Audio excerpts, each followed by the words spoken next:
உடம்புல உயிர் தங்கி இருக்க வரைக்கும் வேணா எல்லாரும் நான் இருக்கிற நீ இருக்கிற நான் இருக்க நீ இருக்க சும்மா பேருக்கு சொல்லுவாங்க. கூட்டு பாருங்க, ஒரு ஆள் வரமாட்டான். ஏதாவது ஆபத்து காலத்துல ஒரு போன் அடிங்க, மாப்பிள்ள சிக்கிக்கிண்டா கொஞ்சம் வாடான்னு கூட்டு பண்ண, கொஞ்சம் முன்னாடி சொல்லியிருந்தா பரவாயில்ல, நான் வேற இங்க போயிட்டேனேடா அங்க போயிட்டேனேம்மா. அப்புறமேல கடைசியில கடவுளே என்னை காப்பாத்தியாரு அப்ப கூப்பிடும் கடவுளை.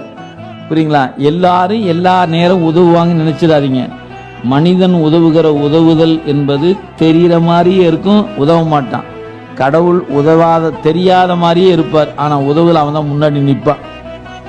தோன்றா துணையா இருந்தனன் தன் அடியோங்களுக்கே. நீங்க நன்றாக இருக்கிற காலத்தில் அவனை நல்லா நினைச்சிட்டு இருந்தீங்கன்னா நமக்கு எந்த நேரத்துல உதவி தேவையோ அந்த நேரம் வந்து உதவிக்கு வந்துடுவான்.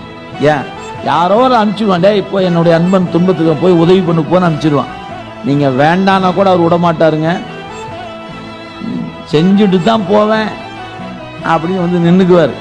உடம்புல உயிர் தங்கி இருக்க வரைக்கும் வேணா எல்லாரும் நான் இருக்கிற நீ இருக்கிற நான் இருக்க நீ இருக்க சும்மா பேருக்கு சொல்லுவாங்க. கூட்டு பாருங்க, ஒரு ஆள் வரமாட்டான்.